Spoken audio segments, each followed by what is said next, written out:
Assalamualaikum warahmatullahi wabarakatuh. Ketemu lagi bersama kami, Wenya Family. Saya Wedi. Saya Yani. Kita malam ini mau mewujudkan karena ada requestan dari salah satu penonton, sahabat keluarga kita di YouTube. Beliau minta kita membagikan bagaimana pengalaman pada saat Pak Wendy-nya kena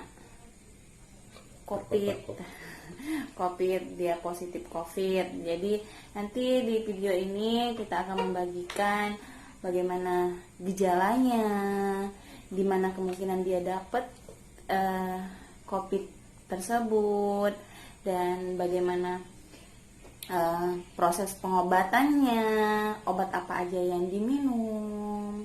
Jadi tonton video kita dari awal sampai akhir, jangan di skip biar nggak gagal paham ya. Jangan lupa juga dukungan dan supportnya dengan cara subscribe, like, komen, dan share. Oke Pi, kita mau tanya nih, gejala dan apa yang dirasakan pertama kali pada saat perasaan kena COVID itu? Kalau pertama sekali nggak duga sih kalau kena COVID. Yang pertamanya kan hari Jumat tanggal 15 Januari itu waktu pergi kerja survei di Kepayang. Selesai survei itu ada pas istirahat makan, turun di mobil, pas berhenti makan itu kayak badannya tuh oleng gitu. Kayak orang habis mau perjalanan. Apa pikir karena telat makan atau belum ngopi. Jadi makan terus ngopi. Setelahnya masih rasa mabuk. Itu pulang malamnya, kan pulang ke rumah tuh ambil di warung. Udah malam tuh nyusul ke warung buat jemput. Nah itu demam. Dia demam dan dia tidak merasakan kalau badannya itu panas. Ya, malamnya itu saya yang raba kepalanya. Kenapa suhu badannya panas gitu? Jadi saya merasa kedinginan. Jadi saya tuh minum reda demam lah. Jadi minum Neuralgin itu. Di kaplet, saya tiduran pakai jaket, pakai kaos kaki karena saya merasa kedinginan, terus pakai selimut, jadi bisa tidur alhamdulillah. Pas paginya badannya terasa seperti biasa, makanya waktu Sabtu paginya itu sama istri ikut olahraga bersama di pantai panjang olahraga pagi dulu. Iya, jogging. masih kantor, masih jogging. Kan pernah tuh ada channel kita bagikan videonya, saya buat vlog saat itu ternyata dia tuh udah mulai nggak enak tapi belum ketahuan kalau dia kena COVID karena perasaan biasa aja ya Pia, udah nggak ada sakit lagi, nggak sakit kepala, nggak apa-apa ya. Jadi ke kantor siangnya itu kan kalau Sabtu setengah hari, jadi belum sempat setengah hari kalau nggak salah tuh badan nih rasanya panas, kerasa sama saya tuh gak enak dan demam. Jadi pulang waktu di kendaraan badan rasa panas, di luar itu udaranya lebih panas, jadi benturan gitu. Jadi terasa lebih panas. Jadi pulang siang tuh minum Neuralgin lagi, jadi baru reda. Tapi sebelumnya saya jemput di kantor dulu. Iya, saya masuk ke kantor. Jadi pulangnya istirahat. Dianya kalau nggak salah mampir lagi ke warung, malamnya saya jemput. Itu saya udah jaga jarak sih sama mereka karena badan saya merasa demam. Dia udah ada feeling, rasa-rasa lah kayak mau batuk apa gimana, jadi saya jaga jarak. Karena dia memikirkan saya, karena pada saat itu kan saya lagi menunggu jadwal operasi, nunggu telepon dari rumah sakit hari apa saya bakal operasi gitu. Jadi dia takut dia khawatir dengan kesehatan saya, Ya. makanya dia jaga jarak. Jadi malam minggunya tuh kembali demam lagi seperti malam Sabtu itu, terulang lagi gitu, minum Noragin, tidur pakai jaketan, selimut tebal, kaos kaki. Paginya hari Minggu tuh cuman karena badan merasa udah, karena kemarin tuh jadi terasa lebih lelah kan, jadi rencana mau ke pasar atau gimana jadi nggak jadi, cuman di rumah aja. Tapi Senin itu Selasa pikir karena badan udah nggak enak juga, rencananya nggak kerja, tapi ada lagi di grup tuh disuruh datang, ada acara dealer, pikir apalah gitu kan, jadi datang juga. Tapi yang setelah malam yang Selasa itu demam, yang kalau yang Selasanya itu pala ini yang nggak tahan, palanya sakit beneran nggak berhenti. Udah minum obat yang penahan sakit itu masih terasa. Saking itu saya pakai apa tuh, kayak apa tuh, minyak apa lah, minyak kayak merok, kayak keputih roon gitu nah. Oh, Prisker maksudnya. Saya kasih di sini buat nahan sakit. Terus hari Rabu rencananya ini kan mau operasi. Operasi buat ambil sampel urin buat sampel iya, urin, karena nanyain jadwal operasinya. Karena kan kemarin kan sebelum hari Rabu itu saya sudah melakukan tes buat buat operasi, karena udah dijadwalkan oleh dokter kalau nggak Senin hari Rabu gitu operasinya. Jadi saya sudah ronsen, saya sudah tes darah, saya sudah cek ke penyakit dalam, tinggal tes urin, karena tes urin itu ditunda karena saya lagi datang bulan belum selesai, makanya tes urinnya ditunda. Jadi Rabu tes urin itu kamu tes urin. Jadi kebetulan badan Genan dia ngajak ngobrol juga tuh di Medika. Tapi karena lihat pasiennya banyak, benar kan? Tapi oke lah, nggak mau berobat di situ gitu. Karena badannya nggak enak, nunggunya lama gitu, kan terus rame. Jadi selesai yang dia terus kami pulang, terus katanya kamu harus tetap berobat. Saya bilang kalau berobat yang pastinya saya nggak di sini. Jadi mana Terasela? Jadi Terasela saya pikir lagi, pasti nanti lama biasanya proses klaim untuk asuransinya. Jadi cuman kami ke Paskes saja di Tanah Patah. Hasilnya? Jadi di Medika itu saya ceritain sama dokter, kan ditanyain keluarnya apa, terus ada riwayatnya demam ada enggak. Saya bilang demamnya dari hari Jumat Sabtu gitu kan, awalnya badan gak enak hari Jumat, demamnya udah dari Sabtu Minggu kan Senin, nah Selasa nggak berhenti dok, sakit kepala sampai sekarang. Jadi saya tuh kayak dok, makan udah nggak mau yang pastinya kan ditanya makan, saya nggak mau dok, makan ini mual terus nggak bisa. Oh katanya, jadi gimana nih, saya tuh kayak rasa tipes lah dok, saya bilang kan, saya duganya tuh tipes, nggak ngarah-ngarah ke situ, pikirannya nggak ke situ, nggak karena COVID. Saya juga bilang sama dokternya, dok coba tes darah untuk tipesnya. Saya khawatirnya dia kecapean karena menjaga saya, karena dari Desember Januari kan saya selalu sakit perut, meradang, jadi nggak pernah bisa tidur.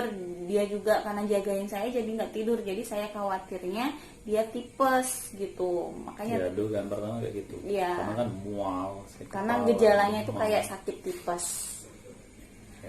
Terus dokternya menawarkan, dia nggak memaksa, dia menawarkan bagaimana Pak kalau kita swab antigen, tapi itu harus bayar sendiri gitu, nggak ditanggung oleh BPJS, nggak ditanggung oleh asuransi, jadi harus umum bayar sendiri. Karena beliau memikirkan saya lagi, karena pikir pengen sembuh juga, dan kita orangnya sadar akan kesehatan dan tidak mau menularkan kepada orang lain, makanya walaupun kita sedikit berkorban biaya, banyak yang dikorbankan karena COVID itu. Jadi kita ikut tes, hasilnya 15 menit setelah Setengah jam. sampel diambil, 15 menit, 15 menit sampai 30 menit ya. Hasilnya beliau positif.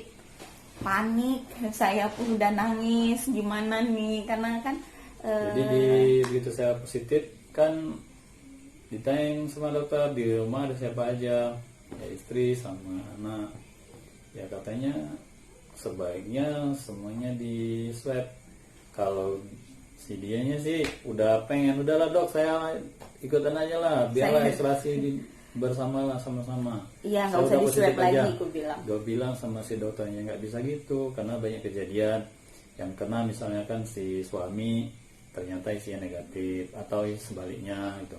Pun anak-anaknya gitu, ada yang anak yang positif ternyata ayah ibunya enggak gitu, nah gitu. Terus kita telepon anak, dijemput sama Grab, dia dites semua gitu. Dan itu memang udah dijelasin sama dokter, kalau hasilnya nanti itu positif, semua yang di pemeriksaan segala macam itu nggak ada yang masuk tanggungan BPJS atau asuransi, jadi umum. Obat-obatnya pun umum Jadi semua. mandiri. Obat, vitamin itu semuanya Semua. mandiri. Di luar Di tanggungan asuransi BPJS. asuransi nggak nanggung dari tes semuanya. Cuman kita yakin Allah itu adil dan Dia memberikan rezeki kepada kita sesuai dengan kebutuhan yang kita butuhkan. Dan alhamdulillah kami bisa melewatinya. Jadi kesimpulan gejalanya yang dialami oleh Pak Wendy itu, pertama, dia kelayangan atau puyeng kayak orang mabuk perjalanan. Kedua, dia mual. Ketiga, dia tidak selera makan. Keempat, dia ada demam atau panas tinggi. Kelima, itu dia meriang, masih demam juga ya kalau meriang. Ketujuh, dia sakit kepala. Kelapan, hilang penciuman. Hilang penciuman itu setelah isolasi. Dan pas isolasi ya, beberapa hari isolasi. Dan terakhir itu gejalanya dia ada mencret gitu. Jadi gejalanya ada 9 ya, 9 atau 8 tadi, hitung aja sendiri. Oke Pak, diagnosa dokternya apa ya jadinya? OTG atau apa itu istilahnya kalau dulu tuh, apa namanya? Jadi yang untuk Bapak itu Ya, OTG dengan gejala ringan.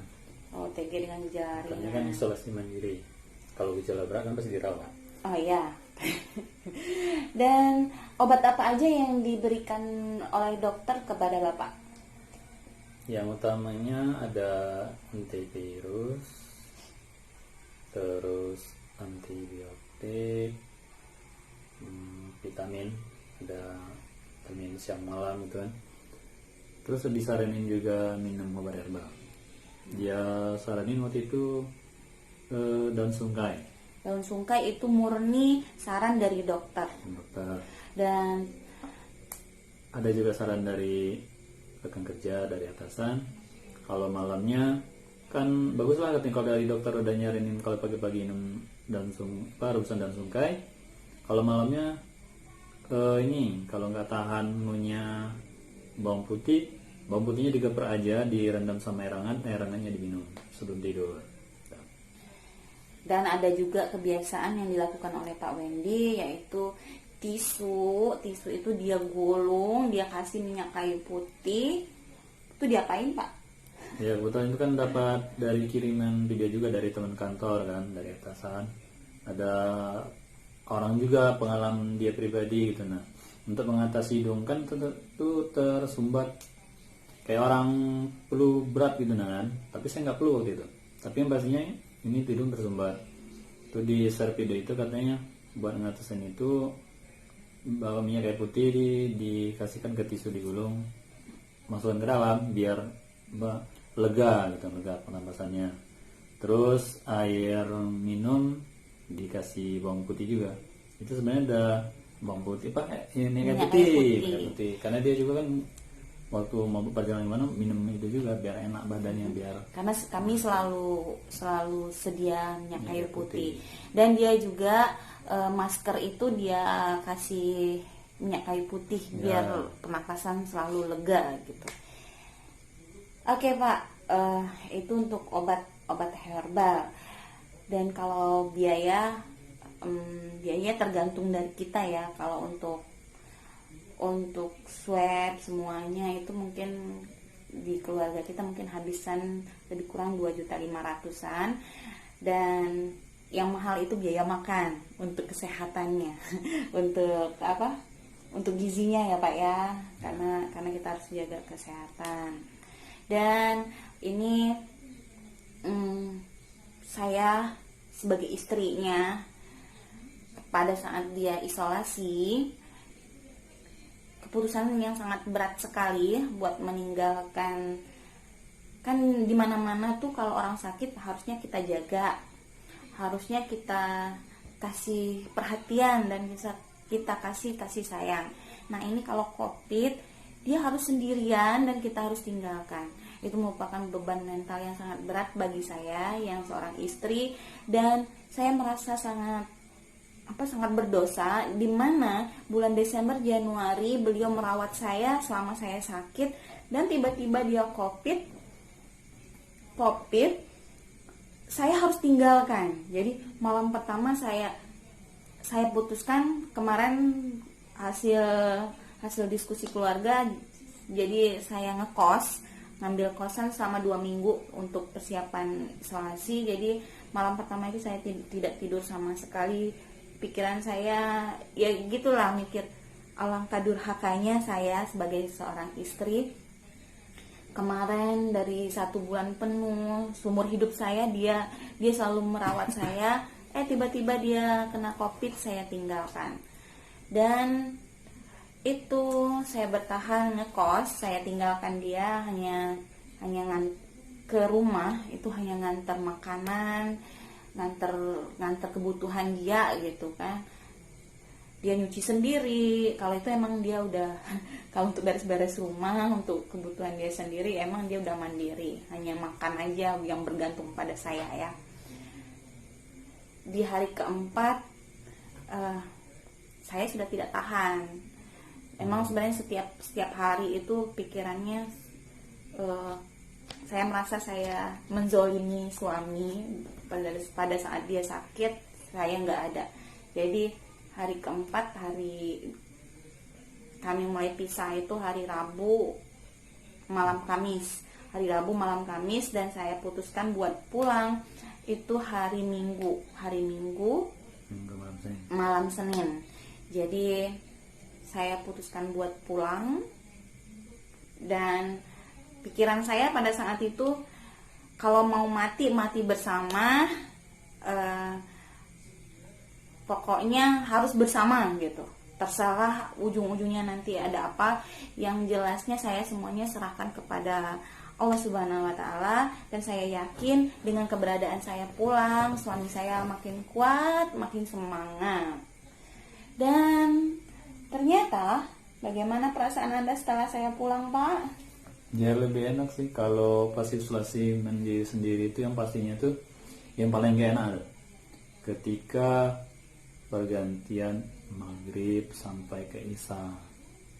Kalau sebelum maghrib itu kan kita mau duduk di luar udah gak enak, ke dalam sendirian, mau tidur langsung hari masih sore. Jadi maghrib ke isya itu jadi gak enak. Jadi kalau udah isya jam berapa, jam 9:30 diguling-gulingin aja ya, ketiduran juga karena minum obat juga kan. Tapi kalau sama istri waktu itu jadi ya lebih bersemangat, kayak lebih benar-benar support gitu. Karena kalau terpisah juga jadi beban pikiran, jadinya repot di situ. Oke Pak, kira-kira tuh penyebabnya atau sumber COVID itu sih Bapak dapatnya dari mana? Ya namanya kita kerja di lapangan, banyak aktivitas di luar ya. Kemungkinannya yang pertama itu ya bolak-balik yang ke rumah sakit, satu. Keduanya di ATM, bisa jadi kan duanya di ATM. Yang ketiganya itu di bandara. Kebetulan yang hari Jumat kan saya itu yang demam. Nah itu 2 hari sebelumnya ada ngantar teman kerja karena dia mau pulang ke kampungnya, jadi saya ngantar dia ikut swab di bandara. Saya ikut turun di tempat orang antri di bawah tenda kan. Sementara waktu setelah itu saya nggak benar itu, saya nggak cuci tangan, terus nggak ada pakai hand sanitizer kan. Makanya di situ. Dan dia juga kerja sering keluar kota, jadi nggak bisa dideteksi dia dapatnya dari mana ya. Kemungkinannya pasti nggak ada kontak sama orang yang positif COVID, nggak ada. Kemungkinan ada 4 itu. Oke Pak, selama isolasi apa kebiasaan yang Bapak kerjakan untuk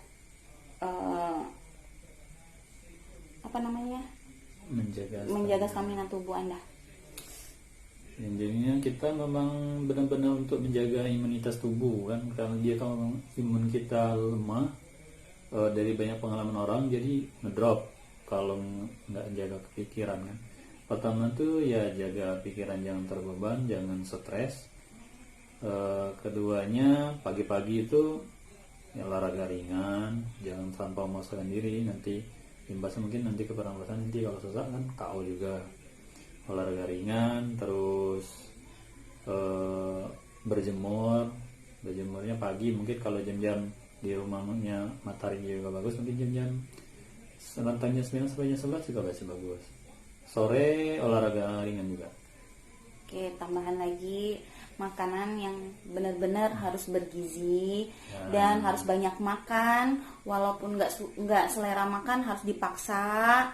Minum air hangat, makan buah, minum susu Bir Brand 2 kali sehari. Kalau Pak Wendy kemarin kita buat jadwalnya itu jam 10 dan jam 4 sore itu untuk minum susu Bir Brand. Ya, rentang-rentang habis minum obat di sekian jamnya. Iya, karena susu kan menetralkan obat ya. Jadi jangan sampai pada saat waktunya minum obat dia minum susu.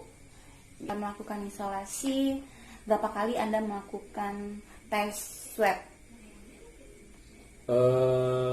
Terhitungnya jadi 3 kali.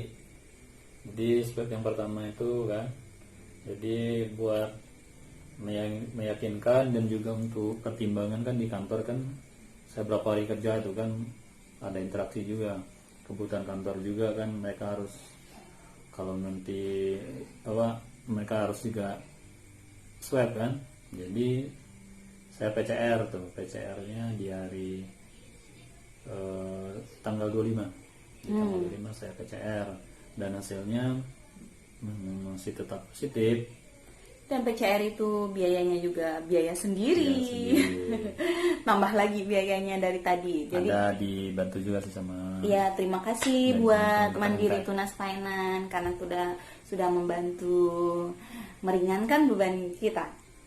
Dan untuk setelah PCR yang itu keluar, jadi dari Dinkesnya sedikit terlambat, makanya waktu mereka telepon setelah yang PCR itu keluar, saya bilang saya udah nunggu dari yang swab pertama untuk dari Dinkesnya kapan saya bisa ini. Tapi dari alasan mereka karena berhubung itu di bulan Januari, katanya anggarannya belum turun, nggak ada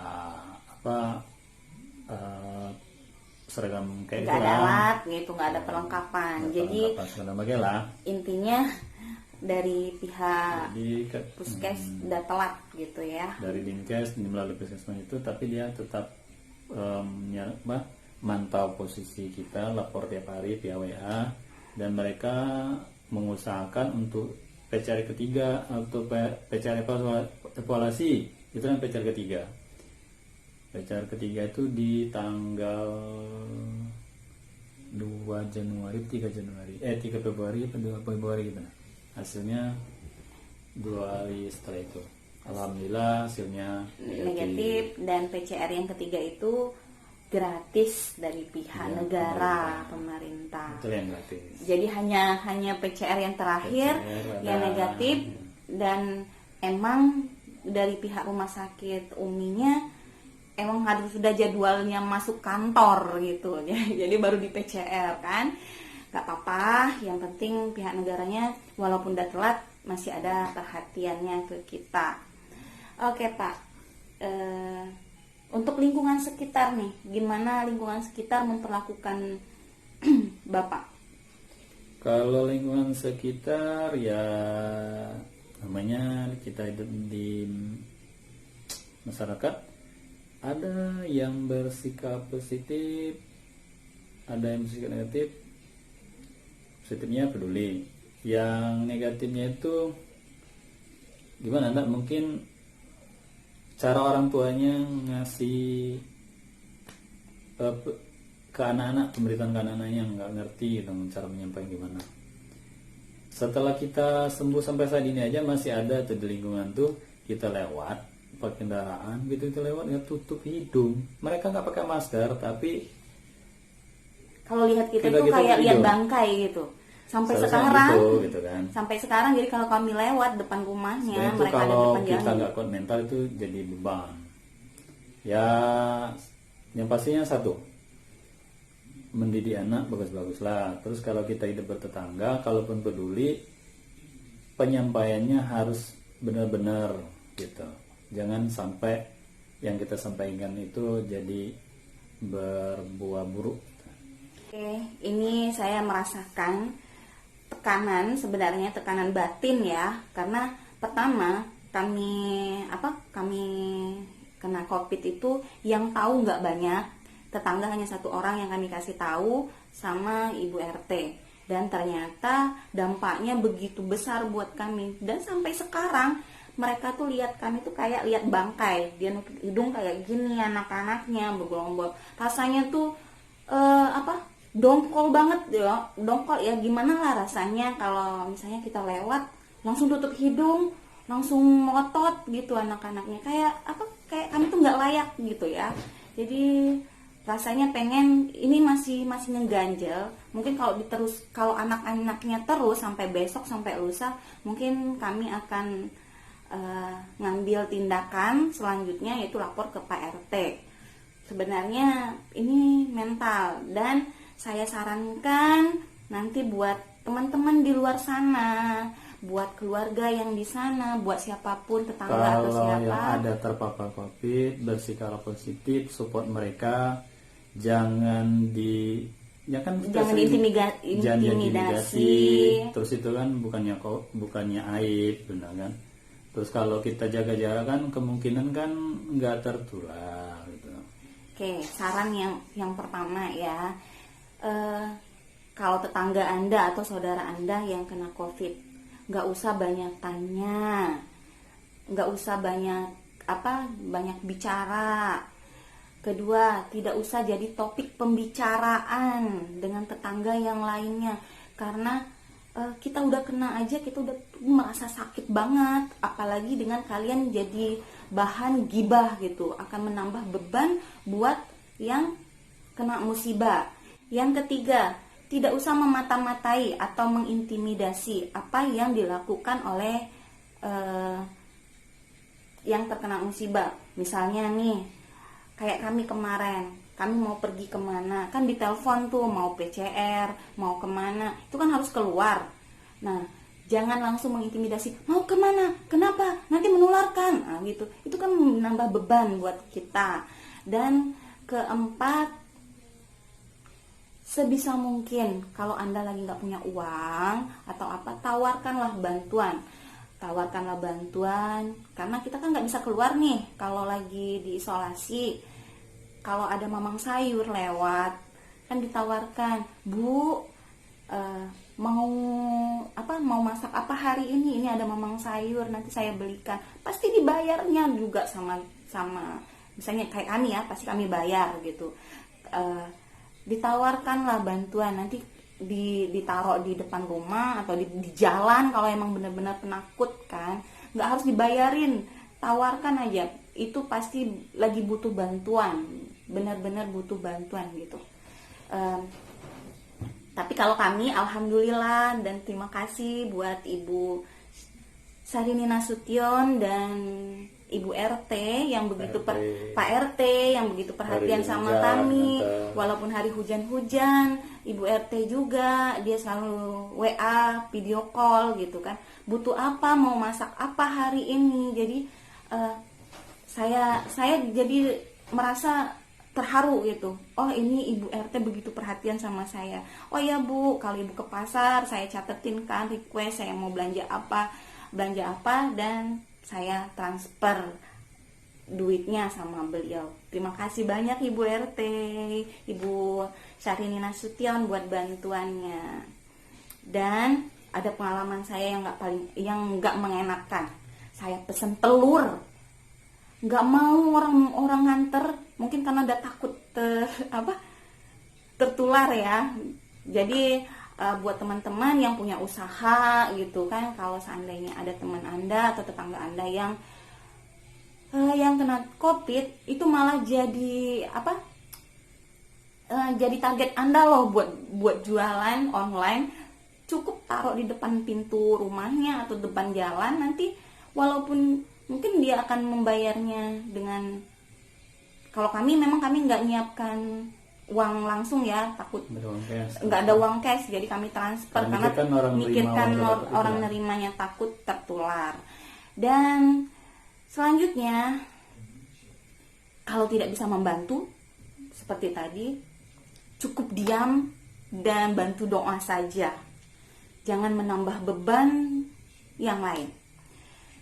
Peduli boleh, kepo jangan mengintimidasi.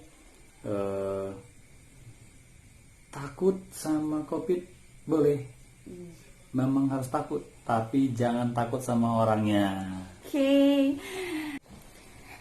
Oke teman-teman semua, itulah pengalaman yang keluarga kami alami. Ya, ambil sisi positifnya, kalau negatif jangan ya. Iya, dan semoga bermanfaat. Lebih dan kurang kami mohon maaf, dan buat yang merasa tersindir atau buat pemerintah juga karena tadi kami sempat kekecewaannya karena telat, itu kami juga mohon maaf karena itulah yang kami rasakan gitu. Semoga negara kita bisa bebas dari COVID selanjutnya. Dan buat teman-teman semuanya, COVID nggak perlu ditakutin banget, tapi juga jangan diabaikan. Tetap waspada, jaga kesehatan, pakai masker, cuci tangan atau pakai hand sanitizer, jaga jarak. Oke teman-teman semua, terima kasih sudah menonton video kita dari awal sampai akhir yang cukup lama ini. Cukup panjang, jangan lupa subscribe, like, comment, dan share. Terima kasih. Kita dari Wenya Family. Assalamualaikum warahmatullahi wabarakatuh. Bye bye. Sampai jumpa di video kita selanjutnya.